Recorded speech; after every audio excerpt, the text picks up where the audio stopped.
Welcome to the acclaimed podcast, The Deep Dive, featuring your esteemed hosts, Andy Monitor and Drew Dinzik, powered by BetSperts.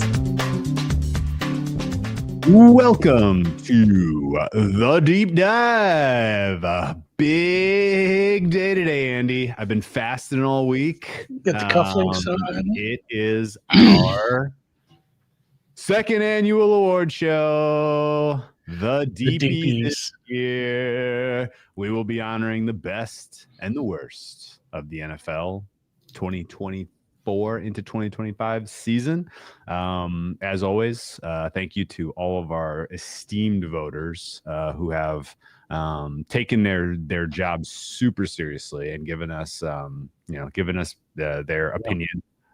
We have engaged. Collecting the votes was a lot of work. It was. I was up till Cooper. Thankful that PricewaterhouseCooper again was willing to tally them so that we all will be surprised with the winners. And I'm excited. I've got to tell you, Drew, what are you wearing for pants? Like Patrick's talking about me walking to the office. Like, I have Reebok joggers on. Like, I'm not wearing slacks. I have what effectively amounts to like hospital pants. Like I'm wearing pants, but it's not. It's funny. My wife literally has like hospital pants that she wears. Like that's her favorite comfy pants. But no, I'm wearing this shirt is tucked into joggers. I didn't bring slacks and a belt and shoes to go with this. I love it. And then as Gauntlet points out here, can't wait for Indy and Denver to start racking up the awards. Oh my God. They are. Yeah, it's kind of, they're kind of like Burrow. You know how Burrow's in like 3 different categories. Yeah. Indy and Denver. Denver, they got some nods. All right. Overarching thoughts on the season. Yeah. So 2024 was a winning year for me in the NFL, which I don't take lightly, but it was a very modest winning year. I would have done better off if I had just left my entire account in Bitcoin. And every time that happens, I'm always a little a little melancholy, because I guess technically that means I lost money, but that's okay. It was still fun. I think the NFL without betting has a little bit of an entertainment problem right now, but the betting makes it fun. As I kind of was going through, and then the nominating committee, hats off to you. Some really great nominations. And actually what was kind of interesting is like, we had some very memorable primetime games this year, man. Some of those Thursday night games in particular were absolutely insane, either on like the psychotic end of the scale or just the pure entertainment end of the scale. So, overall, I think it was a good year. Good, first year for you writing the Deep Dive newsletter. How did you come away 2024 impressions? I think in the end, I was happy that I went lighter on futures because a lot of my, the thing about futures is no takesies, backsies. Whereas if you're wrong on a power number, if you're wrong on a team, you can obviously adjust and make up for lost time on that. Whereas if I actually would have gone ham on, that's something I haven't done yet, by the way, is remember I took my power numbers, I punched them into the unabated simulator preseason, and it said, well, here's all the things you'd like to bet. Mm-hmm. Atlanta and Seattle did not pay out very well, obviously, but I'm going to go back and look and see how some of those did, because I mean it was like 50, 60 bets. I think it said like these are the ones you like. A lot of them were team totals. I think I was really happy with our process from the summer. Oh, same. And despite making some bad bets throughout the season based on numbers, which I had very poor timing on some of the teams that I thought we had advantage on. I just couldn't catch the right side of Atlanta. Mm-hmm. Obviously you had the games where they'd play the Bucks and Kirk Cousins would look like God, and then he'd play the Chargers and he'd look like God's poor cousin. Hammer dog shit. Yeah. So I mean, I caught a lot of bad strays that way, but I did a nice job. And again, I want a hat tip to Unabated for the simulator, because a lot of that was just, hey, I'm going to update all my stuff, put it in there and see what futures are looking good. And then, I'm not just going to blindly bet them, but I'm going to look into some of those. And I did 2 different newsletters where I said, hey, I'm just mashing a bunch today. Obviously Ravens Super Bowl didn't get there, but I had a nice number on LA to win the division. It was actually like, hey, guess what? You need to bet LA and Seattle at 5-1 like today. Those were strong signals. Minnesota to win the division didn't get there, but that was right there at the end. That was a big number. What was the other one? Denver to make the playoffs was nice. And then team totals, which was a little dicey because when you're betting those partway through the season, it is a lot of basically you're betting the final like 5 or 6 games, I think is where I was at. So it was a lot of like minus 180 to the under on this. And it's like, wow, they can win one of their last 5 games, and that's basically it if you want to win this bet. And I did pull the trigger on some of those. Those went well. So I think maybe my futures strategy the paradigm has shifted. Yeah. Give yourself 4 weeks of info. Well, I think I should be doing that more often. I should be just collecting a portfolio and trading, moving back and forth off that, making some of the decisions based off what I already have and doing that. So we do this every summer, but I try to do it a little early. What should I be doing? What should I be changing to do better next year? My volume was 10-1 sides versus totals, which was good because my totals were terrible. My sides were good. I never caught fire. Like the last 2 seasons, I had stretches of like 4 or 5 weeks where it was like look at the board and it's like, oh, bang, bang, bang, bang. And it was just, super solid. This year, it was just kind of like a lot of 3 and 2 weeks, but no 1 and 4, no 0 and 5 type of weeks, which was, I appreciate. And then in general, the higher confidence stuff that I went to war with came through, particularly Wild Card Weekend. Wild Card Weekend was actually one of my best NFL weekends of the entire last 4 or 5 years, actually, like when I did math on it. We went into that week and just like, here's the teams that are going to win and here's how much they're going to win by. And a lot of it just came to fruition. It was like, nobody wants to bet Houston, and Houston's price is bad right now. And here we go. And a couple of the other ones obviously as well. But that was a nice week for sure. Yeah. So ultimately, I think the NFL is in a fine place. Betting NFL is in a great place, and we refine our process maybe a little next year. I don't think we still can't get into best ball. I have no idea what that is. Oh, fantasy? You know what best fantasy? Ball is. Yeah, so it's fantasy, but you don't set your lineup. You just draft a team. Oh, sure. And then every week, it's just, here's what your best lineup would have scored that week. Man, I feel bad for the fantasy players. Like, there was a lot of fantasy players. So your season's over week 1 with Christian McCaffrey. People are doing them already. Like, people are doing best ball drafts for 2025 already. Mm-hmm. Like, and a lot of the guys who do, thousands and thousands of these, they think that's where their advantage is being ahead of the curve on, hey, here's a guy who, I don't know, who's somebody who scored a shitload of points that probably wasn't expected to. Getting the rookies right, even before you can draft rookies before they're even put on a team, obviously. Absolutely. There's a lot of that. And they have their guys like the Vidal from the Chargers who didn't end up doing much. Like, it is fun to watch those guys on Twitter because they fall in love with these people in like March. It's like, man, that guy might not make the team, and you've just drafted him in like 10 different leagues. You guys it's a different breed of people. I haven't got quite there yet. Okay. I don't think I'll ever go there. I know, but basically that's what Twitter is right now because we have this week off. It just turned into everybody just navel gazing about the future. This should be a segment. It's like Andy explains what's going on Twitter this week. I don't care. It's a lot of the Senate hearings with the confirmations. It's like that matters at all. Like everybody's just gonna get confirmed. What the fuck? Really? I don't know. That's what's going on. There's some pretty funny clips of RFK Jr. Like that guy might be out to lunch. I hadn't paid attention. I could not be happier that I'm missing those clips. I could not be happier. All right. That said, without Twitter, like I am painfully bored, and I have had to do a lot of work, and then had a lot of times where I'm like, God, I guess I have to work. Guess I have to read this book. Just to work. Ugh. But no, I think let's get into the Deepies. And as always, we start out with some juicy ones. We will, if you are new to this, we will read you the, if you're listening to this, by all means, track this down on the old YouTube machine, because it is going to be fun for you.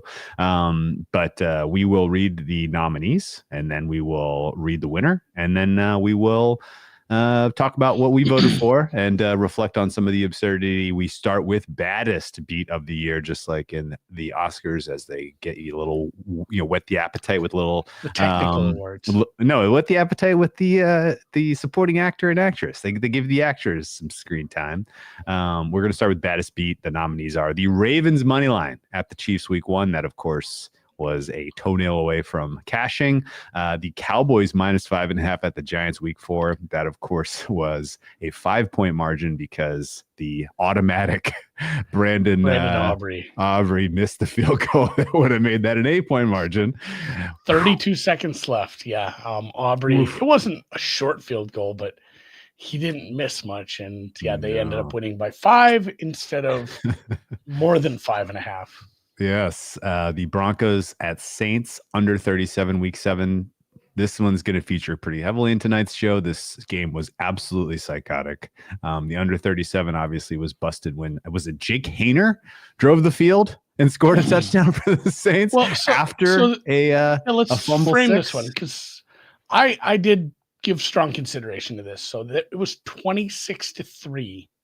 With like 7 minutes left. So you need to clear 37. You can give up a touchdown.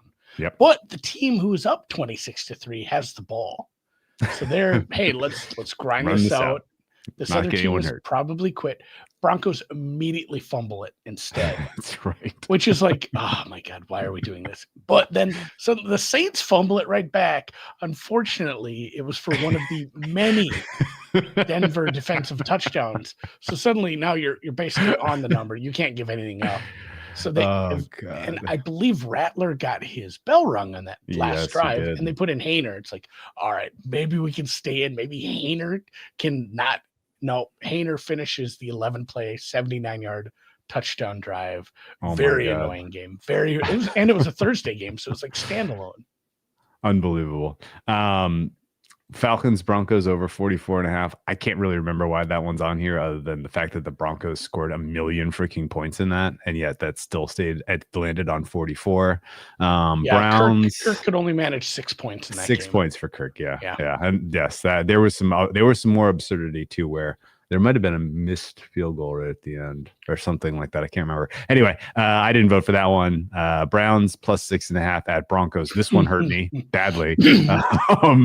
God damn. There were so many chances for the Browns to get this one home. If they don't throw the pick 6, they're clearly inside the number. Which pick 6? Score a touchdown at the end. Which pick 6? There was one in each half. There's one at each half. And then they're at the freaking goal line, and they throw the pick in the end zone that ultimately dooms 6.5. And this one, I voted for this one. Broncos +3.5 at the Bengals week 17. I got the best of the number by an absolute mile here. The Broncos were very, very live in this game. They tied they scored a touchdown to get themselves within 1 point at the end of regulation. And Sean Payton, the gutless wonder, elects to kick the extra point on the road as a meaningful dog instead of going for 2. And so instead of just deciding it there and kind of brushing off our hands, yes, 3.5 is home. We go to overtime. Thankfully, the Broncos defense stood up, forced a field goal attempt by Mr. McPherson. It was a chip shot. Game's over. Just like take it, make it. Just take it, make it. This good, go for it. He misses. And then you're like, oh wow, well that's not good for 3.5, but maybe this will just end in a tie. No, the Bengals get one more chance to drive, and this time with McPherson having bottled it previously, they just go for the jugular. They score a touchdown, win by 6 in overtime, and 3.5 is up in smoke. That was my vote. If it had been like a missed 55-yarder, I think you do the chip shot, but I mean, he missed like a 31-yard field goal or something. It was at that point, like I was very mad that they scored, but I'm like, I don't know if it's not like they did something egregious. Like, I don't know if I'm trusting him again. How could you? Where's his head at right now? And yeah, there are How a lot could of you? good ones in the chat. Obviously, Oh, there's a excuse bunch me. we missed. Correction and retraction. It was Cade York who missed a 33-yard field goal, not McPherson. I guess McPherson got hurt. But yes, Cade York missed the 33-yard field goal. And then amazingly and you know how much time was left when that happened? 2:49. 2:49. And still had two more drives in us. The Broncos. No, I would have taken the tie. Dude, I would well, have taken not the only tie that, too. because Denver got the ball there, and with the tie, they would have clinched a playoff spot. They could have just gotten a couple. They really got conservative. Yeah, well, and Cincinnati wisely used two of their timeouts because Cincinnati, of course, needed to win to stay alive. But yeah, the Broncos only managed to eat 20 seconds of clock before ultimately punting it back to the Bengals, who got it at the 37. And then you're like, oh, okay, well, Bengals will just get a field goal. No, 31-yard pass to T. Higgins. It was challenged. It was complete. and a 3-yard touchdown pass. So that was my vote. And let's see, what did the Yes. All right. Broncos plus 3.5 at Bengals. Week 17 is the baddest beat of the year. I agree with that. I think there was a really good case for Browns at Broncos as well. But the fact that it wasn't like Patrick Mahomes threw 2 pick sixes or, Jared, somebody who's a steady Eddie. It was Jameis. You're going to have that sort of stuff. That was just a Jameis game, although it did hurt because they played really well in that game and you were getting a lot of points. And I believe both times they threw the pick six, they were inside the number at the time, which is like, it's obviously they're trying to win the game, but you want to tell them just like, what if we pumped the brakes and just lost by 3, guys? The Broncos are going to feature heavily this evening, guys. Yes. You get what you get going to war with Jameis, even with 6.5 points, apparently. Andy, go ahead and read the next list of nominees. Yeah, our backdoor cover. I'm doing timestamps for you guys. God bless you.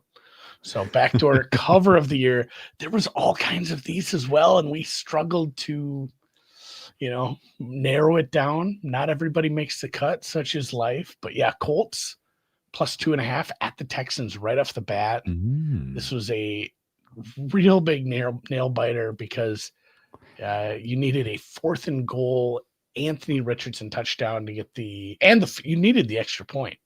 The extra point absolutely mattered to get inside the number. They ended up losing by 2, covering the 2.5. Titans at the Finns.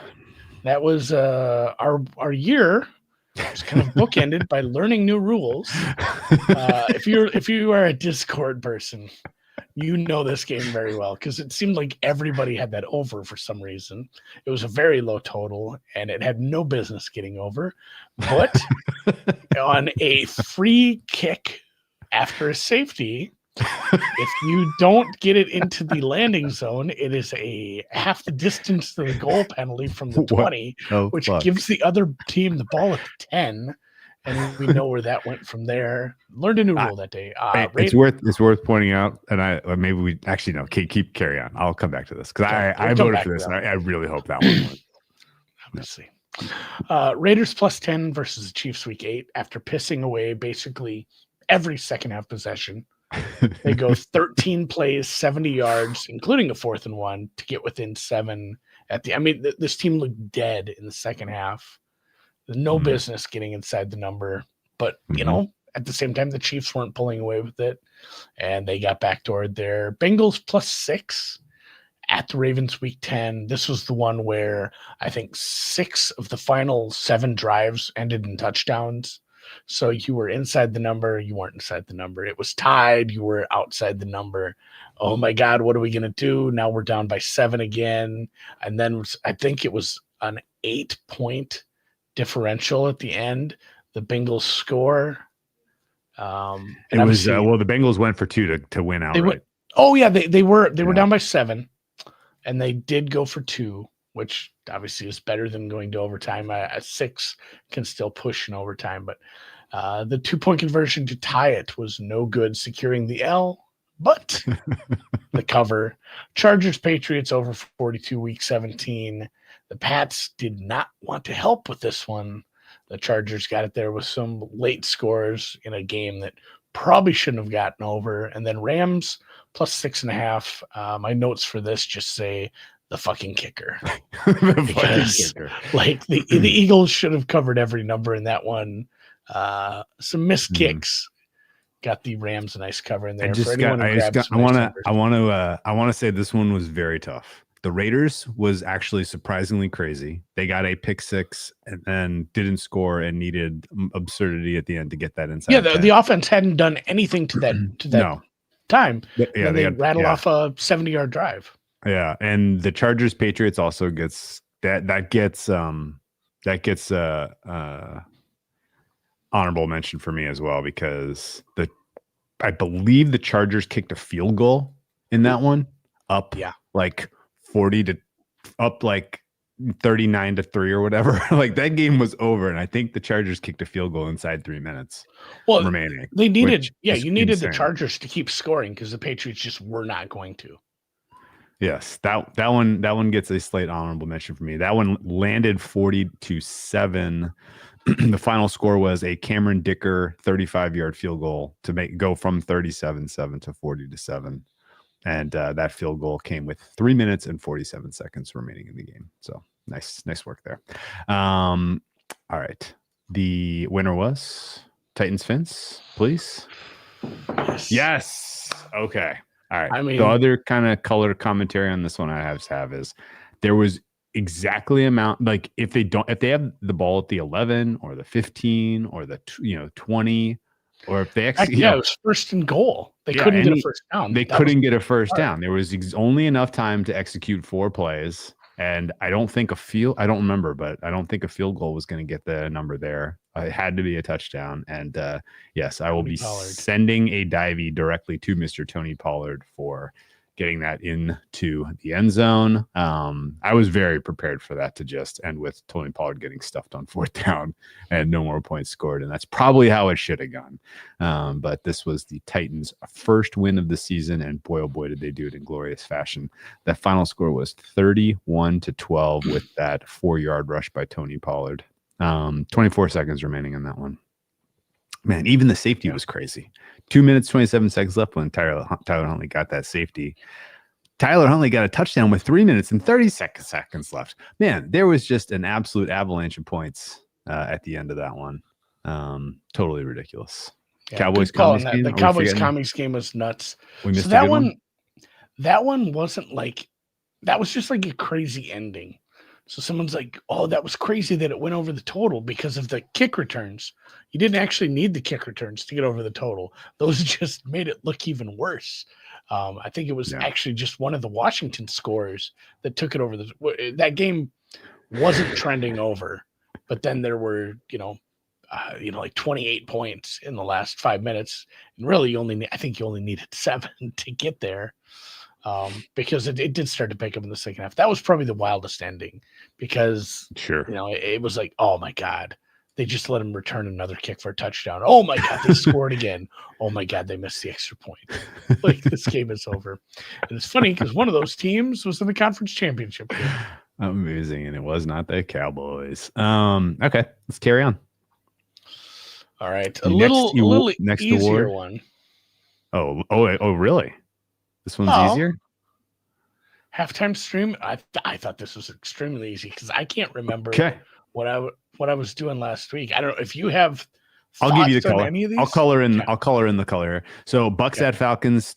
That was Thursday Night Football Week 5. I was in wine country. Andy was like, "Let's just play the over." Over got there. Niners at Seahawks. That was Thursday Night Football Week 6. That one was.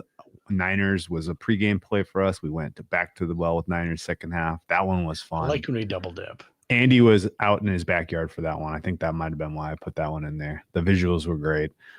Short and sweet. Texans at Jets, of course, was Halloween night. The Jets pull off the miraculous victory. We were waiting Garth.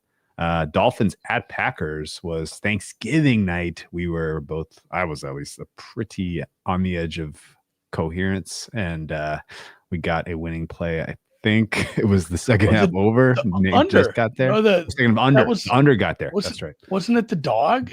Like yes. The dog Yes. said under. Yes, that's right. Because it was from my in-laws. God, that's right. Like that one now. And then Seahawks at Packers. Sunday Night Football Week 15. I don't remember why that was in there. Do you? Yeah, you put that one in. Oh, I did?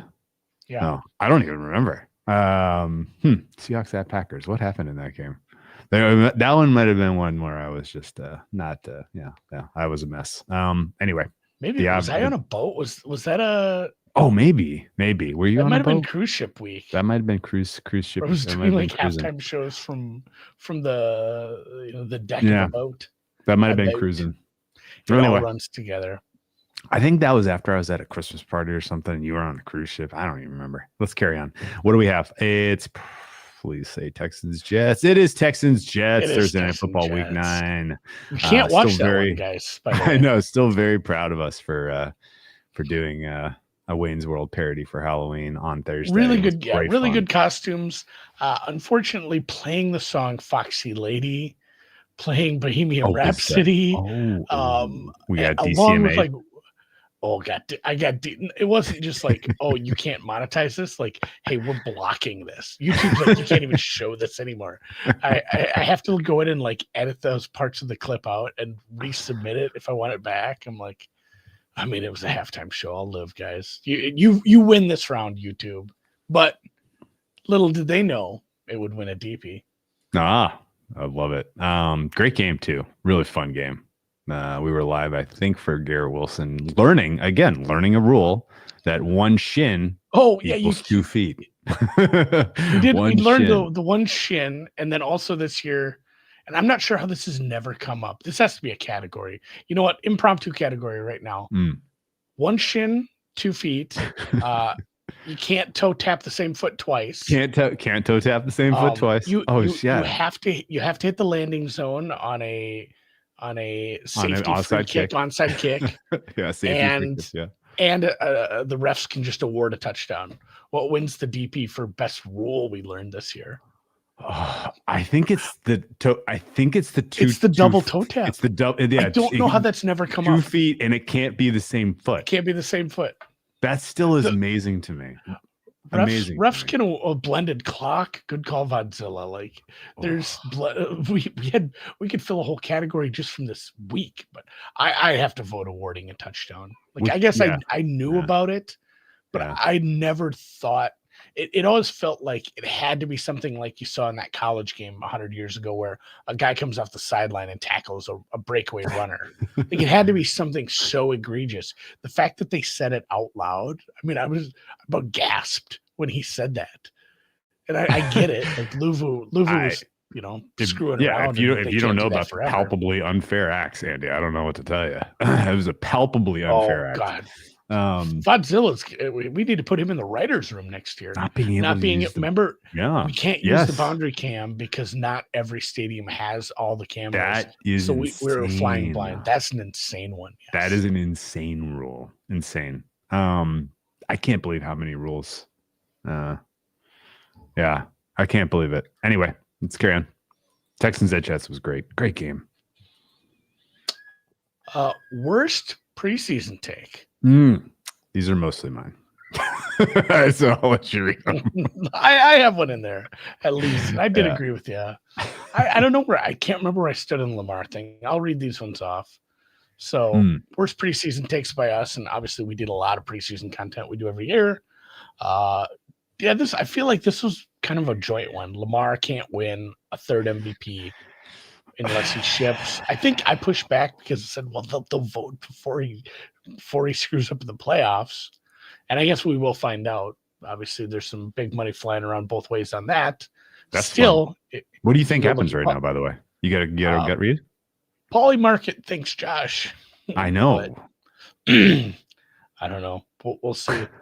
Somebody's throwing some serious money around on that right now. Like they have some insight into how the voting went. They were the one responsible for counting them. Yeah. I did push back on you a little on this, but I couldn't do it with like my full throat. You said the Eagles signing Barkley was a fail. I think we both kind of said hey, it's a running back. Is that the best use of your, is that the best use of your money? But at the same time, it's like, Christ, like what a good deal for him. He is going from such a bad team to like one of the best offensive lines. He should have an okay year. Obviously, understatement. Both of us were very down on the Commanders, and as the Discord 31st power rated team. Yeah, me. I shared this slide with some people in the Discord as a spoiler for tonight, and they were forgiving of the Commanders one a little because who thought that the offensive line was going to be any good at all? Like it was supposed to be bottom 3 bad. So, we will take our lumps there. The AFC South is going to be fun. The AFC South was I mean, what was the highlight? Levis doing stupid shit for the first 5 weeks? Yeah, for sure. Except that hurt. That hurt most of the time. Steelers live for the fewest points scored. That was definitely a drew. I didn't hate it. I remember being like, well, I don't know. They probably don't have a good quarterback, but the voodoo, you can't fight the voodoo. You never should. You never can. You never will. And then Andy's Falcons power number.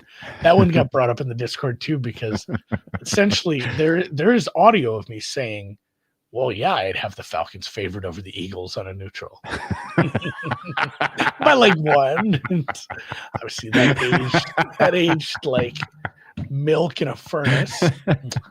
I personally voted for Eagles. Signing Barkley was a fail, and I will own that was my pick because my philosophy, my theory was just wrong. Like I thought Barkley is being boom or bust. I thought that the busty runs were going to hurt their ability to kind of employ a aggressive fourth down strategy, but the boom was such a game opener for that offense. Like it was, it unlocked everything else that they wanted to do. And he had a lot. He's like the Costco guys, 5 booms every week. Yeah. So my vote was Eagles. Would you vote for?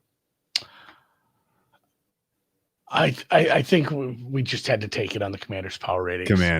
Power ratings. Despite our well-intentioned thoughts, like I thought this was going to be the worst defense in football. It was. We weren't keen on Dan Quinn. We weren't keen on, I tried to give Kingsbury some benefit of the doubt, but even that wasn't wholehearted as well. Like really, there wasn't a lot we loved outside of like, hey, you got rid of your bad owner. You got a rookie quarterback. We'll see. He doesn't have much for weapons. He doesn't have an offensive line. Your running backs are meh and hurt. Your, wide receiver 2 is like Olamide. Like I don't. With De'Ami Brown, he's going to emerge as a at this point. I don't even know if there's an answer to that. But Noah Brown ultimately was fine too. Noah Brown ended up having. My Falcons power number is probably the funniest. I agree with all, but yeah, like when we were ranking a team like 31st in the league, and they made a conference championship game. Yeah, so much of it is nailing the quarterback, but it still deserves the award. Yeah, because it took more than nailing the quarterback to get to that level. That was really, really impressive. Commanders really, they get a DP just for what they did this year, no question. Let's carry on. In fact, Commanders are going to be one of that is probably the number one story of this season. Everything else was, the Niners flopping and the Commanders being amazing. Like those were the 2 big stories, I think. Once it was, the Eagles being this good again, just Howie putting together the second great roster of his last 5 years, essentially. Yeah. Like that's pretty amazing. So, all right, we're moving on. Best bet. Okay. Podcast. Those of you who were so kind to join us in Las Vegas for Bet Bash will remember that we made a very strong case for Daniel's offensive rookie of the year, 7-1. Yes, that does fly in the face of the last DP, which went to how terrible our power number was. But literally, the thesis was you don't have to win games. So he's going to have lots of opportunity to rack up garbage time yards. His stats could look quite bawdy and more than anything else. We just weren't necessarily sold on on the Bears and Caleb Williams. So yes, Daniels O'Roy 7-1 was a great best bet to start off the awards. Bucks money line versus Eagles week 4. That was a fun one because we were kind of on an island at that point with the Bucks against the Eagles. Bears -3.5 versus the Panthers week 5. That one was never in doubt after the first quarter. Rams money line versus the Bills week 14. I voted for this one largely because this was the most entertaining game and it was the most fun to be right about. Good. And then Texans +1.5 versus the Titans week 18. This is one where I still don't understand what in the hell the market was doing. The Titans were literally incentivized to lose so they could get the number 1 pick, which they did. And the Texans were on record saying we were going to try to get right heading into the playoffs. And then the last one is Texans money line versus Chargers wildcard round. That one was just another fun one where it's rare that a liquid playoff market is that wrong. And I still don't understand exactly why there was any, support to the tune of the Chargers being 3-point favorites on the road in that spot. The road. So be it. What was the winner, Andy? What did you say you voted for?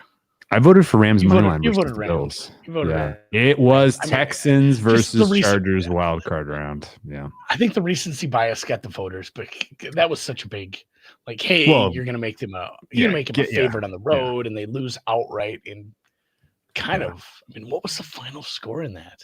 32-15 or something. Yeah, I don't even think it was terribly close like that. Felt like a 4 or 5 score blowout in big chunks of that game. Just 32-12. Really not a good game. Not a good game from the Chargers, obviously in the wild card round. And then somebody's pointing. Pat Flash says Patriots under 5 wins. A lot of people were on that. That got a little squirrely. They got a little squirrely for some people out there. Yep. I'd say that because it was yards. A big disagreement with the market. Yeah, there were some other fun features for me. Burrow most passing yards was a smash. And Brian Thomas Jr. most receiving yards by a rookie. Did you know he finished with the third most of any player or something crazy like that? He really picked it up at the last 5-6 weeks. They were really using him. They were just chucking. They still weren't winning. What do you think he ends up going in best ball, Andy? Is he wide receiver 3? I don't know, man. The worst part about best ball and dynasty is looking at this draft where it's oh sure, there's how does he fit into Liam Cohen's system? There's 10 good players, man, in this draft. I've been doing more and more draft research, and obviously with the Senior Bowl right now, but boy, it feels like the mock drafts are going to be horribly inaccurate this year. Because the final 22 guys that fit in after 10, there's about 50 guys that fit the bill. Wow, really? There's going to be that second tier is pretty big, so it's going to be a pretty fun one. Ooh, awesome. All right, carry on. Worst. All right, flipping it on its head. Bets we made on the podcast that did not quite get there. And I will start with this. So actually, let me grab this timestamp quick. 37:47. Chargers money line at the Steelers week 3. Felt real good about this. Steelers defense was rock solid. The Chargers offense did not show Everybody got at hurt all. Also. Yeah. Everybody got injured. They really didn't do anything. And then the second half, the Steelers even did them the favor of not really scoring that many points. And the Chargers did nothing in the second half. Garbage performance by them.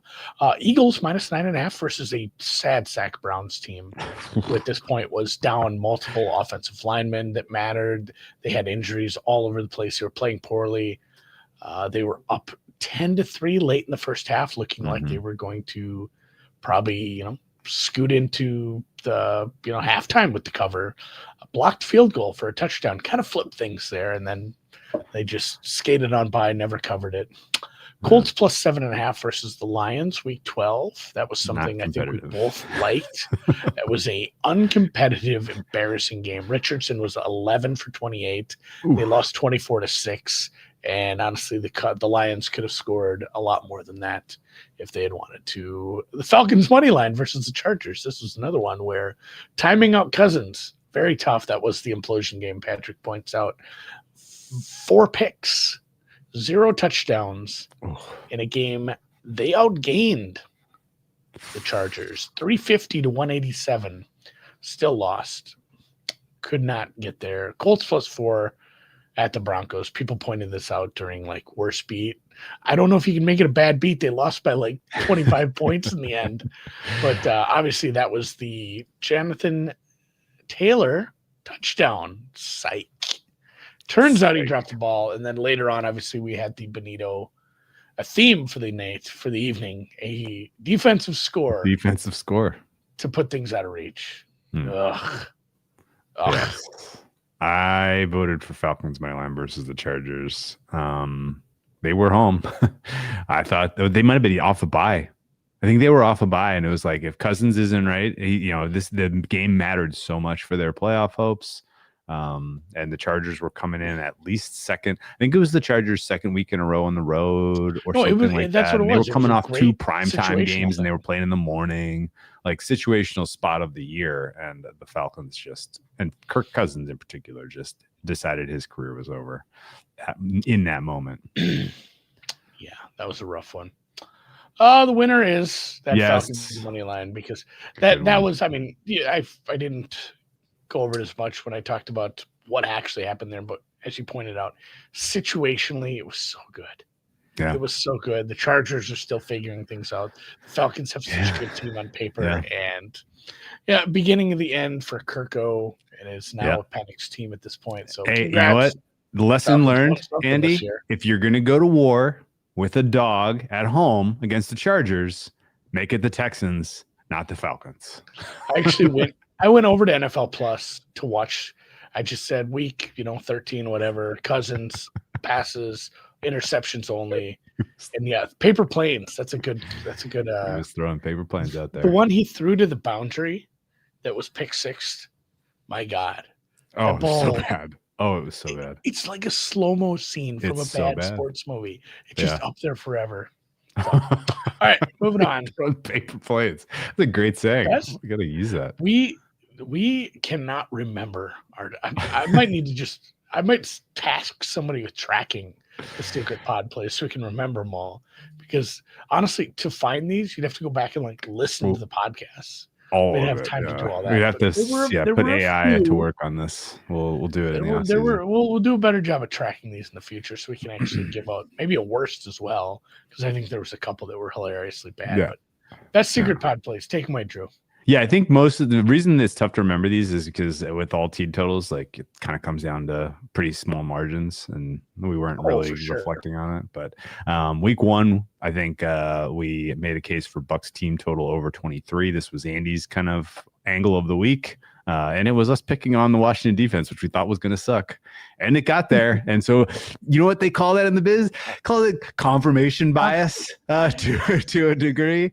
The Vikes over 21 versus Green Bay week 4 was very memorable because that got there by the first half. It was 28-7 at halftime. Yeah, that one was 28-7 at halftime. Vikes, bang, awesome. bang. And the Bucks needed to score in the fourth quarter to cover that first one, but they were pushing it. They were on 23 early in the sometime in the third. So they scored 37 in there. Yeah, this was my vote. Wild card round, Commanders team total over 23.5 at Detroit. This game was just absolutely on crack. I don't know what being on crack is like, but I can imagine it's watching Commanders Lions. That was unreal. Over 23.5, they ended up with 40 something. 50. Yeah. I'm sad we didn't have Eagles team total over in the divisional round or the conference championship round as our secret pod play, so we could have one of the highest scoring outputs. Yeah, 55-23. Yeah. That was good. Oops. I like that under a little. Obviously it didn't work out for me, but divisional round 45 they put up that day. It was 45-31 as Jaden Daniels stuns the top seed. Yeah, this is true to Gauntlet. There was a Bills team total over 27.5% that we played. And it against the Linos, maybe? It was the injured the injured Linos. Was that the one? That one felt could have been. That was like when they were, we'd lost touch. We're starting to lose some secondary pieces. So, yeah, Commanders also fresh in our mind, but that was a good one for sure. Mm-hmm. Now we get to the people who entertain. Best analyst, non-gambler. People. Okay. This was kind of tough and interesting. Not tough to pick 4 people, but tough to kind of narrow it down to people who I really thought made kind of use, like over the balance of the season, like read them every week, listen to the pod every week. In the case of Greg Rosenthal, every day. Kevin Cole is our first nominee for Best Analyst. He, of course, writes the must-read Unexpected Points Substack. Very, very kind of, it's solid analytical underpinnings. Absolutely love it. Mike Tanier, of course, of previously of Football Outsiders fame, now runs a Substack, and he had kind of the perfect mix of just kind of, if you were a fan of the sport, historical stuff, funny stuff, kind of uniquely delivered kind of football prose, I would say. And that was must read. Greg Rosenthal, of course, does the NFL Daily podcast, which I thought was awesome this year. A specific hat tip to Greg Rosenthal because he does a draft of win totals every year. Is the only time I think they talked about gambling at all season long, really, was over under win totals. 4 for 4. He's just absolutely ice cold. And some of the ones that he got were just absolute no doubters, like Bears under 8.5 or whatever. And Cowboys under whatever that number was. Bills over, I think, was another one. And then I want to say Texans over, which got there by the hair of its chin. But you're thinking of a different Football Outsiders right here. I don't want to besmirch it. There was somebody who wrote for Football Outsiders where they did the old thing where he had the Belichick hoodie avatar, right? When somebody gets mad at you and you're arguing football and you have old tweets that are vaguely racist, people are gonna find them. Yeah, of course. And last nominee, Mina Kimes, of course, of NFL Daily on ESPN, which I don't watch, but I do listen to the podcast with her and Lenny. Solid rotation of guests, really good, and kind of more X's and O's breakdown than you get from a lot of other places, and really enjoyed that. So, Andy, who did you vote for, and who's the winner? I did vote for Tanier. Yeah, I did too. I like the Football Outsiders. I like reading that thing. I like reading his stuff. Obviously, I'm sorry, Kevin, because I've been reading your stuff longer too, and like you should still get some shine. And he does. I really like his. What do you call it? Like his box score breakdowns, where he gives it what he thinks the final score should be based on how they played, how some of the the expected points of drives and turnovers and big plays and whatnot. But yeah, Tanier's writing is so good. I just enjoyed everything he's written the last few. And I mean, these guys all kind of dive into gambling a little, but I consider them non-gambling people. Yeah. Non-gambling for the most part. Be useful for gambling if you know what to listen for. I think so. Carry on to the next worst analyst. Oh man, I saw this on the nominations, and I took this a little personally, but I would like to at some point in my life win a DP. So I'm happy to be nominated as worst analyst gambling. The other nominees, of course, are Book Trent, who I don't know if it's a shtick or if he is just a degenerate. It's a shtick. I didn't love seeing his face on commercials all season. I'll tell you that much. Simon Hunter, of course, who is of $10,000 in a duffel bag fame. His back and forth earlier this season. It's like a lot of things didn't need to be brought up in any of that context, and kind of wish he would just sort of go away. Doesn't really need that probably didn't need to be recognized here. The all-time worst gambler in probably the history of Earth, Clay Travis, and then last but not least, yours truly, a whale politics capper.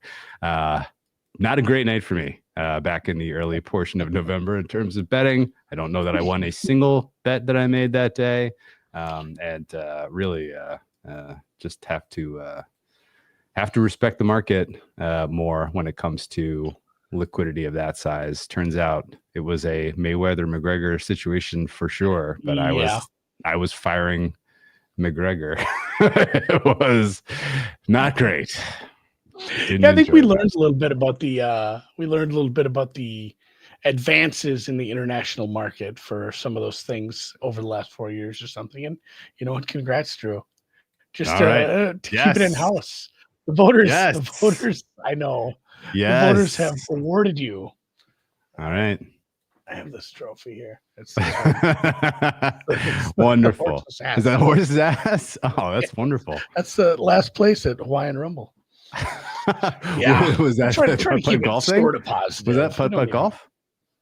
Oh yeah. Yeah, I got that at the putt. Oh, dude. I didn't know you got a trophy for that. That's awesome. They didn't just give it to me. Like anybody can buy one of those. All right. What else we got? This is a fun one from last year. Gambling Media Rookie of the Year. I didn't have a lot because this is a tough one because I don't know that there's been a good rookie that's like stepped into some of the shows or some of the, like we had DeBundo last year who stepped into a ringer role. Sure. We had, GRP who stepped into the old creepy man role, like some people that got on the scene, and there wasn't a ton of that. I do like Mr. Peanut better. I think it's because I really, really, really, really like BoJack Horseman. I think it's one of the best shows ever made, honestly. It is so terrible with like puns. And, if you were like into, God, who's the writer? Who's the sci-fi fantasy writer who did Piers Anthony? He loved puns. There's a lot of shitty like that, but it's also very poignant. So, Mr. Peanut Butter. I enjoy following him and some of the other guys who are, it feels like there's a new wave of like Seville guys, but they're not quite as mean. They're still kind of mean, but Redacted Gambler and Losing Better and some of those guys. Those guys are pretty funny. So a lot of good choices. Yeah. If you're listening, the Circle Back Pod, speaking of just shit talking everybody on the internet, is a little bit of an echo chamber, and it's not for everybody because it is literally not for everybody. It's for the few, like the 1,000 people who take gambling Twitter very seriously. The Ferris blog, Ferris, who is just he uses Ferris Bueller as his avatar on Twitter. We got to meet him out in Vegas. Real nice guy, and he does not write regularly, but when he does, it's always good. It's always very pointed and correct, I think, without being overly mean, but still calling people where they call them. And then obviously Mr. Peanut Butter, who I think does an okay job of trying to educate as well as be mean. And I mean, my vote was Ferris blog as well. Yeah, mine too. Yeah, I very much like that blog. I hope there's more. I hope 2025 is a more prolific year for not just him, but now guest blogs. I don't know if you saw that, but Bronner had one about. I read Bronner's. I read Bronner's too. I loved it. That was about the masterclass, which again, like. Whoosh, whoosh. It was like the what? The betting masterclass? Excuse me. I remember actually being contacted about participating in that. Funny story. But I was like 2 days away from going to Greece, and I was like, I can't even engage. Like I feel bad. I don't even know if I like messaged them back like yes or no. But that was a fun post. The Ferris's Festivus post was great. If you don't, this one was the best one. Yeah, if you want to try to track it down, part-timer posts, blogspot.com. I should just find him on Twitter so we can. Find him on Twitter. If he wins an award, _86. Yeah. Is it? Oh, you wrote it down. I just had it open on mine. No. It is Ferris B _86 for sure. Yep. So follow him. It's a picture of Ferris Bueller doing his thing, and his link is right there in the. Yep. Great blog. All right. Most annoying. I'll let you, Andy. This was a new category this year, Andy. You came up with it, so fire away. But it needs to be acknowledged. Yeah. Oh, because we do this every time, and some of these guys, I don't even know these guys. Some of them very well, so I don't want to talk shit about like Kirk Evans. But it seems like there's a group of people who want to just argue about something every day, and if somebody says something that is like 5% incorrect, it just turns into a long thread, and I read every one of these fucking threads. So most annoying gambling Twitter argument, CLV. I mean, CLV is like it's been since the beginning of time. We've been doing that one one of those crops up every so often. Bet sizing, that was one that just came up, which has been something. The void of bet crowd. I didn't want to call that an argument, but that definitely that's just annoying in its own sense. Tracking picks and how people track picks and how people release picks and touts and all that. RAS having this thing where they search their name and argue with everybody. And then the fourth one was anything Chiefs. My God, that has been insufferable for the last little while. Like, you guys just chill with that. And it's funny too, because we told them they couldn't do this, but every single voter voted for all four, and all of them win the awards because it's all just terrible.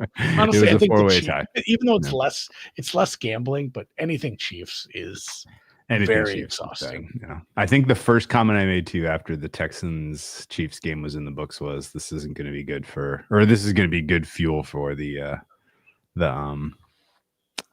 good fuel for the Chiefs conspiracy theory folks. Not great. Ready to go? On the same theme. Least enjoyable. That was gambling Twitter-esque. This is more NFL wide media. Least enjoyable narrative of the year. You take these. Yes, and the anything Chiefs really is like the games being fixed, and these are just NFL topics. Tom Brady commentary analysis was not enjoyable for me this year. The dynamic kickoff, in particular, weeks 1 and 2, where every single kickoff, I feel like Scott Hansen broke in with, and we have a dynamic kickoff in Atlanta, and it's a dynamic kickoff in Tennessee. And it was like, please stop. The Cowboys off season was a narrative that I did not enjoy, although it turned out to be pretty on the nose about them that derailing their season. The people who want domes, really? You want domes? Dude, he had epic snow games this year, including one in the playoffs. Like, what are you doing? The thing about that, and pausing to hit. Sure. It's not like we have 272 games and then the postseason. It's not as if we have 60 snow games, guys. Like, there's some years it feels like there's one. So these people are like, oh, we got to just put all these in a dome. What is wrong with you? Like, that's the most fun thing about baseball, tennis, golf is like, hey, this is a different. The baseball field's a little different. The outfield's a little side. Hey, we're on a different surface. Hey, this is a different kind of golf course. Like, we don't have that in the NFL. We can't, because the field is the same size in every single stadium. So you can have something that adds a little bit of, takes away the just some variability. Yeah. Love having 1 or 2 snow games. Absolutely. The Tush Push Complainers was a nomination here. This could be 3 years running. People complaining about the Tush Push. Like, it's been a while now. Like, defend it. And then last is Tom Brady's actual analysis. Either half has a good late addiction, which we didn't think of, which was the Russell Wilson narrative. Should he start? Shouldn't he start? Is he good? But is he not good? That one similarly was annoying. Jerry talking about glory holes. There's actually a YouTube short of us from like 2 years ago where he said glory holes. I'll have to go find it. I think producer Dan found it. And he's got glory holes on the brain. Yeah. It's not the first time he said it. He does not know what it means. Did you enjoy, just out of curiosity, did you enjoy his roast of the coach he just hired? 30-minute roast. I don't know. Schottenheimer. I don't know. After you hired him. Yeah. I like at this point, the expectations are so low. He's going to have to succeed, right? Yeah. you can't fail when the expectations are this low. Jerry's given up. Unbelievable. Yeah. This was tough. And God, no, I feel like I want to change my vote to the dome thing because the domers. It does feel like you were the most passionate about that. Yeah. But man, it is the Tush Push Complainers got it. Like, complaining about it's going to do nothing. Yeah. Stop it. We've seen people stop it. Maybe the most memorable part of the playoffs was the Luvu diving stuff. Of course. To stop it. It was great. That was this is a good one too. The Caleb best situation ever narrative. That was bad. We're guilty of that too from preseason. Yeah. The funny thing to me about the tush push complainers is that literally it's like probably one of the last vestiges of the the start of the game football, right? Like it's a scrum. Like that's how this started. If you've ever read anything about like the early years of the NFL, like that was the play. Like that was the play. Yeah. They have a guy who was like super strong in his legs, like someone who can maybe squat 600 pounds because they were like an iron worker, and that guy was given the ball and he'd just push. Yeah, it'll be interesting to see what Spags has up his sleeve. We didn't see him stop it in the last Super Bowl, so whatever he had last time ain't gonna work. Carry on to. We're starting to get to the good ones, right? Oh, the least valuable player. We're starting to get to some of the good ones. Speaking of Tom Brady, he got put in there again. All right, we're gonna beat the Tom Brady too. Valuable player on this pod. Or coach. Yeah, sorry, Tom. You were great. Was he? I mean, back in the day, yeah. I mean, at football, yes, he was very good at football.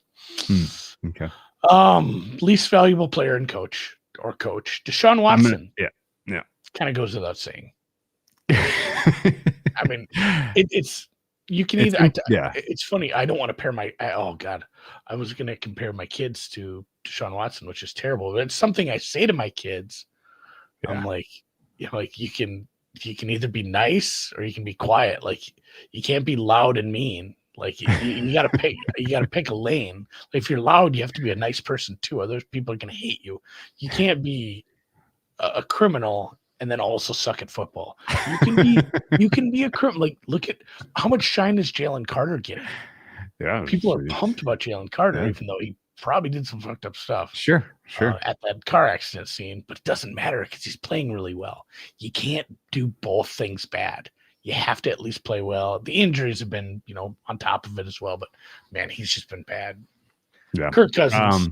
I guys throw one note on there to Deshaun Watson, which is he ruined guaranteed contracts for every NFL player forever. I know. The teams are going to have to have some sort of handshake agreement to not do that anymore. Yeah, Kirk Cousins is our second nominee for a lot of obvious reasons. I would say it was even worse than Watson as far as like what he did to the Falcons this year, because at least the Browns now know what they get a clean break next year, probably. Well, not clean break. Obviously, they still got to figure out a way to deal with the money part of it. But they're obviously like the franchise hits the reset button. Kirk Cousins is like, oh yeah, you were very close this year. And obviously they have, thankfully for themselves, made a pick on Penix to try to salvage that situation. But Cousins getting the team, making it look good and then ultimately flopping was pretty non-valuable. Jerry Jones, who's come up again now for his handling of the Cowboys franchise. Bobby Slowick. I have an axe to grind personally with Bobby Slowick. I think I shouldn't say that, but it was somewhat cathartic. It was somewhat cathartic that he was let go as the offensive coordinator there after the way that offense took an enormous step backwards this year. And then, Tom Brady taking over for Greg Olsen. Turns out it maybe should have just let him be the second fiddle for a while until he kind of got his legs under him, but whatever. Started his career we didn't list Rodgers here. Aaron Rodgers didn't even make the cut. Yeah. He didn't. I feel bad. Yeah. Wow. He didn't do as much. You think he was last year's winner, and he didn't do as much annoying stuff this year. I didn't think. Anyway, he was less annoying somehow this year. He was actually playing. I think that was part of it. Yeah. And two, like there was a moment here a couple weeks back where Tom Brady was getting his ass shined by the media, where there was like, oh, Ben Johnson might actually go to the Raiders, even though it's probably the worst situation. So Saints, Raiders, Jags were all pretty close. Jags for one reason that's not there anymore, but they're like, oh, this is why you get Tom Brady in your ownership group. And it turns out Ben Johnson was probably just using it for leverage to get paid $15 million a year by the Bears. So I think they put the Tom Brady magic is obviously gone at this point, and I don't even know who won this one. I gotta say who is our winner? I voted for Kirk Cousins because he cost me a lot of money down the stretch. I mean, Kirk. I think a lot of it was just the money. Like we couldn't get him right. Nobody would get him right. Nobody could figure out when he was going to be good. Yeah. It feels bad because I liked watching him on that show. Do you remember the show they did? Quarterback was it just called, I think? Sure. Yeah. I think it was just Netflix? called Quarterback. Yeah. And yeah. Huge upset over Watson. And yeah. I liked, like, he seemed like such a nice guy, and obviously we knew he was a nice guy, but he seemed like he was a really big tryhard. Like he was doing everything in the, what do you call it? Like in the margins, all the stuff in the margins just to try to get better. And he wanted to get over that hump and become like the best quarterback in the league. And obviously he sucks ass. So we're over it. Yeah. A little bit of an upset. Browns second year in a row we got an upset. Deshaun Watson just can't win a Deepie. He cannot win a Deepie. They can't win it. Deshaun Watson cannot win a Deepie. Real quick on change the name of this one. Did you what was your feeling when you read the Slowick CJ Stroud story in print after the way that draft went down and the stories we heard that I thought were not true but ultimately were true? Yeah, it felt like, I guess that checks out now. That makes sense. We heard those specific rumors. I know, but it was all Stroud was from ownership. Ownership decided on him because he had a new coaching staff. The GM was and ownership decided this is what we're taking. Yeah, Deshaun can win other awards. Okay. Well. He's not winning a least valuable player coach at the Deepies. Not on my watch. Coolest offensive play. Oh, God. Oh, my God. These were good. Offensive play of the year. Bills at Ravens. Tractor Cito throwback. 87-yard touchdown run by Derrick Henry. That was unbelievable. That was his best play of the year, I thought. Jags at Eagles. Saquon Barkley. Reverse hurdle. Remember that one? That was unreal. Never seen that before on a football field. Niners at Bills. Josh Allen pass and lateral reception touchdown. Very rare that you throw and catch a touchdown on the same play, Andy. Josh Allen did it. In the snow, no less. What a play. Broncos at Bengals. Bo Nix, 51-yard touchdown pass to Marvin Mims. 67 air yards. That was the longest pass thrown in the NFL this year. That one was incredible. Niners at Vikings. Justin Jefferson, 97-yard touchdown catch and run. I honestly think with the path he took, he probably covered something like 120 yards on the ground somehow in that one. And then the Bengals versus the Ravens. All of the plays in all of those games were cool. There was just too many to choose. Jamar Chase having a 270-yard game against the Ravens was amazing. Lamar Jackson was amazing in those games. The Hail Mary snub, more because it was the Bears' fault. and, it was still a very good throw. It was lucky. Yes, Hail Mary. And Vodzilla, it may come up yet before we're done with this evening. So the Bo Nix throw was just amazing. Like I knew he had an arm, but I didn't know he had that. It was Jefferson putting it on display was great. Yeah, the whole end of that Bengals Ravens game was great. It's funny too. The Saquon run, what was it, like a 12-yard run? Yeah, it wasn't even a big run. No, and it was against the Jaguars. Takes away from, it's like, oh, you can do that. Reverse hurdle. It was very close. I will say the voting was very, very close. Reverse hurdle was your runner-up. But just because the lateral was so unnecessary. This wasn't a fourth down play where if they didn't get the touchdown, the game was over. It was just like, why did he call for that? I mean, it made sense and he ended up scoring and it was awesome. But I think that's what made Saquon's reverse hurdle cool as well. It was just like, it was not necessary. You didn't need to do that. It wasn't like, crunch time in a huge game against a good team. You just want to stunt on those hoes. Carry on. I love it. Josh gets some shine. Very cool. All right. Yeah. All right. For everyone complaining about the Hail Mary, The comeback play of the year. So this is going to be on 2 different slides. Drew did a lot. Drew, I made the slides. I made some of the other stuff, but I will give Drew a lot of credit because he jotted down a ton, and this is all him. These ones. Yes. This is a mix of like a key play that really kind of was quintessential for a big comeback, and or just an important play for a comeback. The Will Levis pass short left is intercepted by Tyreek Stevenson at the Tennessee 43 in return for 43 yards. This, of course, was Will Levis on his knees, throwing his hands to his helmet. I can't believe I've done this. That not only busted the Tennessee cover that day, but the outright as the Bears won thanks to that defensive touchdown. The next nominee is the Texans at the Jets. Aaron Rodgers pass incomplete deep left intended for Garrett Wilson. New York Jets challenge. The runner was inbounds ruling, and the original play was overturned. Aaron Rodgers complete deep left to Garrett Wilson for a 26-yard touchdown. That one I loved because I had Jets money line that day, and I really, really needed that. Shin is in to be counted as a touchdown.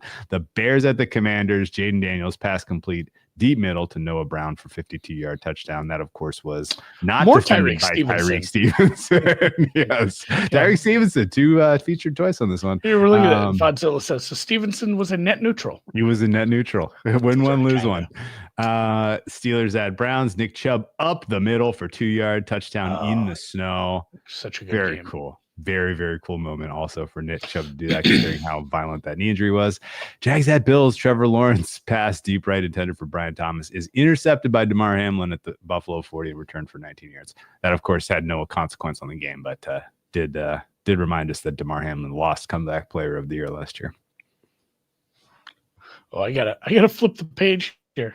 Oh, there were more. Oh no, this one there was just the one. Oh, that was it. This one there. We have a different one where there's like 2 pages worth. I guess this is where we even though it was luck.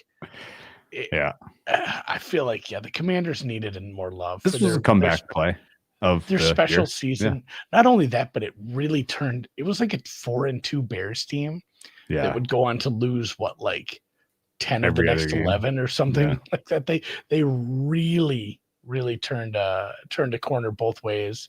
Huge for them. And obviously that was Noah Brown, downtown Noah Brown. It was cool. Hail Marys, feels like we go years without a Hail Mary sometimes.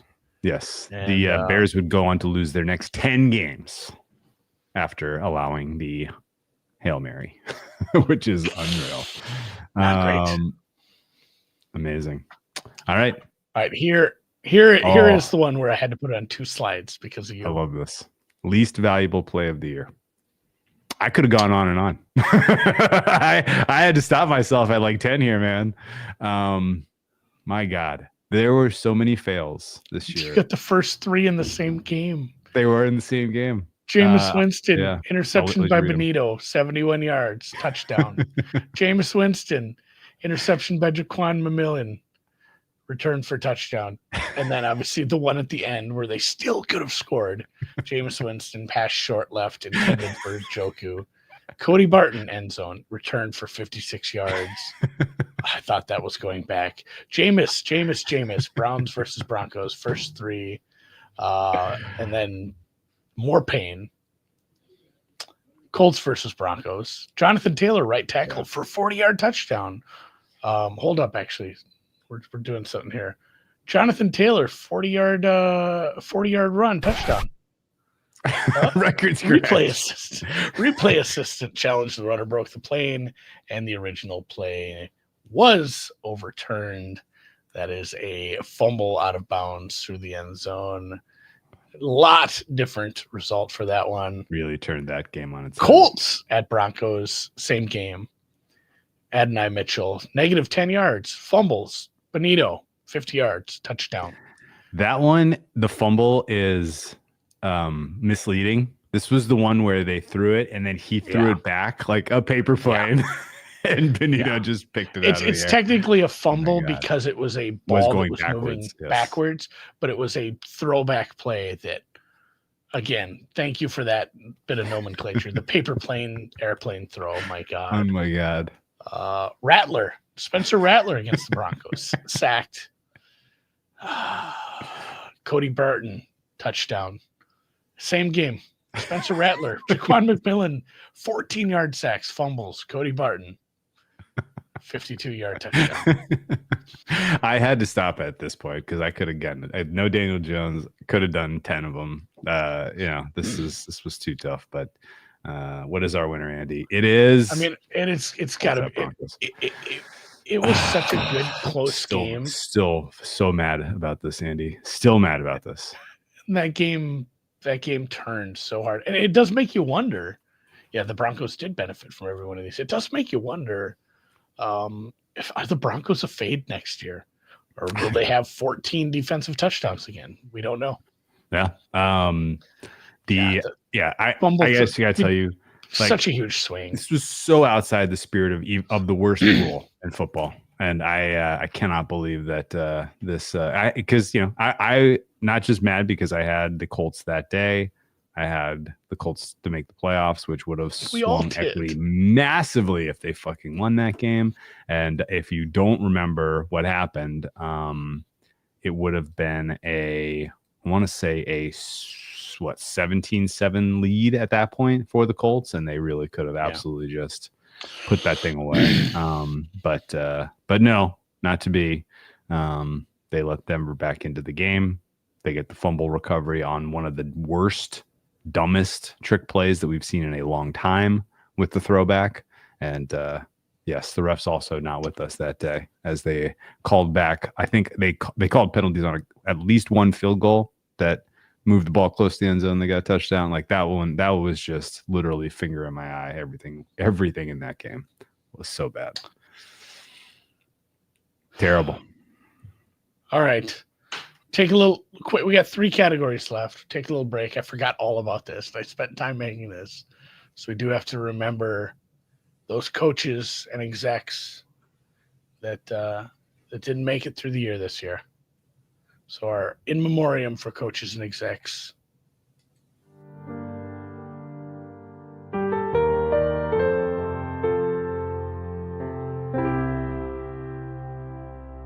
Just to be clear, they didn't die. Like, they just got fired.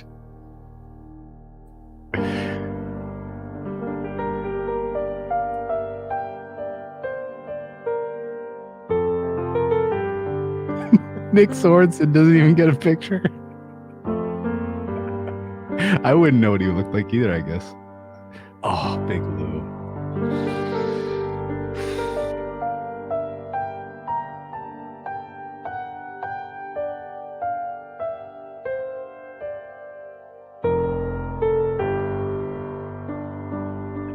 Telesco got 1 year on the job. Amazing.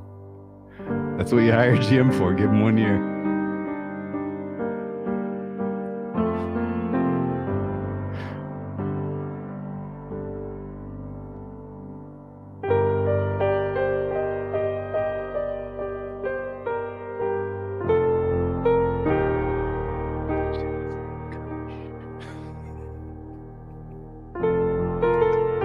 This is a good one. Yeah, you're bulky. I know I put a lot of Raiders on here. This is the big one. The big close play. Miss you, Big Mike. God, see you in 26. Soon rehired. We'll see you in 26, Big Mike. Oh, I want to do play-by-play for that, but yeah, we got it. We gotta keep the show moving, Andy. And if you need to see it again, go back and watch it. Absolutely astonishing how many of those guys got 1 year or two years. When they started writing the years, amazing. I'm like, oh, none of it's like 22, 23, 21. There wasn't a lot of long timers in there. Last year, it's like Belichick, 2000 to 2003. Yeah. Mayo was probably unlucky. Pete Carroll didn't even get the hammer last year. It went to Belichick. Pete Carroll is back, by the way, which I think is going to be a disaster, but honestly, so fun. The fact that you got Carroll and Harbaugh in the West with Peyton, like, those 3 red asses all in the West. Well, I guess Carroll's not a red ass, but he's an agitator. He's a red ass. With Andy Reid. Oh, God damn. What a division for coaching. Incredible. Best YouTube commenter. Oh man, is this a 2-pager? Lot of nominations. The Hef, Josh Bartlett, B-Rad, Giorgio Michelaccio, Chrissy Davis, Gelati, our friend from Philly, Casey Brown, the food snob from France, Lachlan Hall, the MILF hunter, Calms, Rob Kalmowitz, Nutflush, Patrick, all the Patricks, Zev Bellringer, who has kept this name for a while. I think it's a person who changes their name. Luke Taddeo, producer Dan. I got more. I just started. I went through over. Just started throwing everybody in there. Porter, Fire and Ice, Gill, Spencer Couch, Brett Pat, Xavier, Food Snob Frog made it again, apparently. You Dead, my son. I love that guy. Little Bull, Neil Frank, Gerald Jones, Donnie Pickleball, AJ Donaldson, Saul, Holland Oates, Murray, Sam Lipscomb, Rodriguez, Darren Summer, Dustin, Waynes, Kelly, Bird Gang. Vodzilla, you're in here somewhere. I thought I added some. Vodzilla's definitely in here somewhere. Nick C, Flash Hussey, Philip.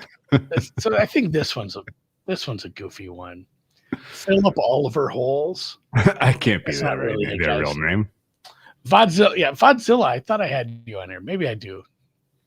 You're nominated either way. But again, thanks everybody. It's silly to try to pick somebody. Yes. Yeah. Carlos Santana, I thought you were on here.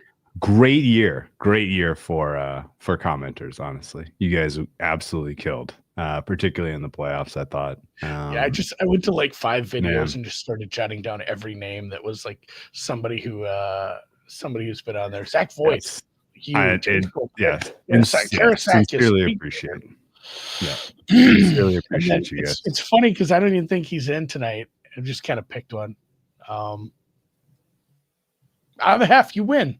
Out of the Hef. Okay. What was your just? How did you? I split my vote. How did you pick? Come to Out of the Hef. He was first on the list. You know, he's been good about. He's been good about pushback. He's a good pushback guy. Fair. He's had good That's comments. fair. Like, disagrees with us, but respectfully. Yeah. He's a respectful disagreeer. He's had a lot of good disagreements. That's right. You need those people in your life. And honestly, I kind of want to keep Sam from winning. Like Lipscomb is close. Honestly, he just didn't get enough second place votes. Honestly, at this point, so Lipscomb, you were close. And yeah, next year I might even spend more time. We'll do like 10 pages worth. Everybody will make it. Respectful disagreeer. Out of the Hef, you are a champion. Screenshot this. You are a DP winner. You're in good company, Hef. Yeah, Hef. Right. We need a Super Bowl pick from you. Yeah. All right. Which takes us into the rewatch. Now Andy wishes he won for his Falcons take. You could be a DP too, Andy. No, I haven't won. I've been nominated, but tell you what, the I almost said Redskins. The Commanders. You're gonna take that one. I was there with you, man. I mean, did you have them 32nd? Did you have them last? No. I mean, Commanders team total in the playoffs. That was like the only thing I put in the. Oh yeah, that's a good point. Newsletter that day too. That's a good point. All right, the rewatch game of the year. This one was fun. It was fun because there were a lot to pick from. The Ravens at Chiefs week 1, Chiefs by a toenail is a nominee. The Bills at the Rams, where Josh had 3-3 in a loss, that's a nominee. Packers at Linos, which was the Thursday Night Football Man Campbell game, where he went for it instead of kicking the field goal to go up 34-1, so he could run the clock and then kick the field goal. Absolutely awesome game, especially those of us who had Packers plus 3.5 enjoyed that one. Bengals at Ravens, the TNF game where the Ravens won 35-34. We talked about that one already with the Ravens stopping the 2-point conversion to give the Bengals, really eliminate the Bengals from the playoffs. Browns at Steelers, which was TNF in the snow. I voted for this one. That was my favorite game of the year. So many things to talk about that game. Hopefully that wins and we can revisit it. If not, I'll tell you why I think it deserves honorable mention. Bucks at Falcons, which was the TNF OT back and forth. That was that one hurt. A million points in that game. It hurt, but it was a good game. It was a good game. And Commanders at Linos in the divisional round upset. That was football if it were meth and I still can't believe that the second half over didn't get there, but I digress. Andy, who was that game was in Cleveland. It was in Cleveland. Yeah. Browns. Oh, sorry. It was obviously it was. Those cities are. Cleveland was so happy. The city of Cleveland was so happy in that one. My bad. What was the winner? That is our winner. Browns. Steelers at Browns. Steelers at Browns. No domes. Just incredible drive by the Browns at the end to get that win. I think that the Jameis Winston rushing touchdown where he got popped in his helmet, the mic broke off of his helmet and was dangling there. We got our second half play home, I think, with the Chubb touchdown at the end. Full game. Browns bets got there. Everything about that game was incredible. The fact that we had good Jameis legacy game. And it really does speak to the things we talk about, like where like teams don't quit, but motivation still exists. There isn't the same level of motivation in every single game. Overs cashed. And the fact that the Browns defense had that in them and just didn't put that out in any of the other 16 games that year. Yeah. They played with their hair on fire for the whole game. They wanted that game badly, and it was so fun to see Garrett look that good. And Russell Wilson threw some dots in the snow. Yeah, that was a very, very good game. That was a fun one. And we hit that second half play as well. And it was a standalone game. It's funny, between two teams that didn't really matter in the end. Yeah. Great rivalry though. Obviously. TJ Watt versus Myles Garrett. TJ Watt's Defensive Player of the Year campaign kind of came apart at the seams right there. It did. Yeah. Last one. This was tough. And I think some people are gonna like give us some shit for missing a couple. This is a hard one. I don't know. We listed 8. I had a really tough time. Yeah. Because so let's list them and then we'll talk about it. So the first nominee was week 2, Chargers, Panthers, 26-3, just a non-compete from the Panthers. And actually the game that got Bryce Young benched, at least for the time being. Eagles 28, Giants 3, week 7. That, of course, was the lowest YPP of any team that season. And it was the Giants in that game where Drew Lock was absolutely useless. And the Eagles basically just did enough to win and get out of there. Patriots 19, Bears 3 from week 10. That was what got Waldron fired. That's what got Waldron fired. Yep. Yeah. That was just an absolutely just feckless performance from the Bears. Texans 34, Cowboys 10, week 11. That was just a bad game. Like the quality of football was appalling.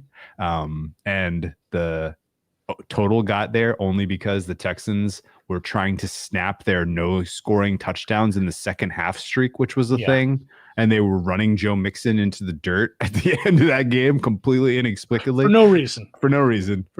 Just to break the streak of not scoring a touchdown in the second half. Absolutely insane. Linos 52, Jags 6. Least competitive game of the season that was over on one drive. That was supposed to be the end of Peterson. And then they just said, well, we don't really want to do an interim. Well, it can't get worse than that. There was rumors coming out of Jacksonville saying like they didn't want the interim they basically didn't want the Raiders situation where an interim would have any sort of success and they'd be forced to consider them. They wanted to just go fresh into the offseason. They just wanted a clean. So break. They said, let's just keep it, whatever. Amazing part about that Linos Jags game is that the Jags had a lead at 1.30, Andy. But the Linos scored a touchdown on their first drive, and that's all she wrote. The Jags Titans 10-6, week 14. This was, I think, the second lowest scoring game of the season. But I will be honest with you, I put this on the list because it had the lowest stakes, and it was like two absolute skeleton teams. This was Mac Jones versus Rudolph, maybe, right? Like this was, to me, this is quintessential shower fart because it's a game you don't want to watch and it lives up to the suckitude. It lives up to it expecting it to be sucky. Packers 34, Saints 0 was a primetime game, which amazingly was just completely unwatchable. Seahawks Bears was the lowest scoring game of the season and just a mind-blowingly terrible offensive execution in that contest. I believe there were no points scored in the second half. If you stayed up to watch primetime game with no touchdown, Andy, primetime game with no touchdown. And so this is a conversation we had in the text today. We said I said, Drew, it's similar to MVP. It is, because what is the MVP? Is it the person whose how do team you would define be it? The worst without him? Is it the team, the best player? Is it the best quarterback? Is it the person that means the most, that you could plug him in anywhere and he would be as successful? Same with Shower Fart. What does it mean? Is it the game that was supposed to be good that was the worst? Was it the game that's supposed to be bad that delivered? Was it, two teams that weren't trying? Was it coaches blundering? Was it a combined 10? It's whatever your heart wants it to be. This was 2 3-win teams. That one was for me, this was between Jags, Titans, and Seahawks, Bears. But because the Seahawks were still alive for the playoffs, and that game, like the Bears could have beaten them that day. All they needed to do was score a touchdown. Yeah. All they needed to do was score a touchdown. Like, there was a modicum of drama in Seahawks Bears. The modicum of drama of Jags Titans was who's going to be a top 5 pick with 2 3-win teams. And it was actually Will Levis who threw 0 touchdowns versus Mac Jones, who threw 0 touchdowns. Mac Jones did throw 2 picks. Will Levis did get sacked twice. But there was just literally just a game that you expected to suck that sucked. And to me, that's the definition of a shower fart. So ultimately, I voted for Titans. Being in the AFC South helps as well. And Jacksonville, yes, it was. Jacksonville is 4-13. And their strength of schedule against is slightly. If this game would have been flipped, Jacksonville would have been drafting first. And the Titans would. You're right. Yeah, their strength of schedule against would have been even further away from Cleveland and New York as far as the 3-win team. So I think that's an extra little boost for this, and I did vote for it as well because it essentially decided the first overall pick. Yes. And it's such an AFC South award. Yes, it did. I can't believe this one. I didn't even think of that in the calculus, but you're right. The Titans finished with 3 wins. They pick first. The Jags finished with 4 wins. If they lose this game, they finish first. They draft first. Yep. They pick first. Because that was very much in the cards going into the final few weeks. Oh yeah. It was like that was the discussion around Balky, who ended up losing his job anyway. But the discussion was, if you draft first overall 3 times in 5 years, you kind of can't keep your GM. It's like a law at that point. I think it's in the Constitution. Yeah, we're gonna say AFC South will be fun this year every year. Oh, I can't wait to get involved with the Colts again. I'm already excited and go against the Colts again. Yeah. I'm doing it again, no question. God, yeah. There were some bad games. I'm sure we forgot. If you have your favorite shower fart, game, the Hawks Giants game, that one where the Hawks were maybe, I think they were in a decent spot. And then the Giants flew out and made them look bad. And the Giants had looked, very rough up to that point. I think it was a good game for, I can't think of their rookie receiver right now. Neighbors. I think Neighbors had a big game. They looked bad. Yeah, that one actually did matter because the Hawks should have won that game. The Hawks were in a Widowmaker. Yeah, that's right. Honorary in memoriam. The Giants beating the Colts took them out of yes. Honorary in memoriam, every center. That's right. Very good. It's very good. I'll post the in memoriam on the Twitter too. I think I did that last year, just in case you guys need to maybe watch that privately. Find a quiet spot and watch that. Yep. Widowmaker. Incredible. All right. Well. I love her. Can't see that. Media asset of the year for the Deep Dive podcast. Media asset. So that was the Deepies. It's the second annual. Job, if a lot of good suggestions for what we missed, but if you had a category that we missed, hit me up. I got a year to figure it out. Absolutely. I think there's some fun categories to be added for sure. Of course. We can take some categories out next year if they just feel like we didn't land. We don't always have to give out a worst gambling analyst, we don't have to lift the same 5 people every year. I think we should find some fun ones for play. Best rant. Yeah. I didn't have enough rants this year, honestly. My only real rant was the newest rule learned. That was kind of newest rule learned. I think we need to find a few more like that. Yeah. Best new rule. That was such a weird week for that, you guys. It's just a weird year for that. I don't know. Has there ever been another NFL year where you learned 5 rules? I don't think there has. I mean, probably the first year. Year I watched. Year what's one. What's a first down?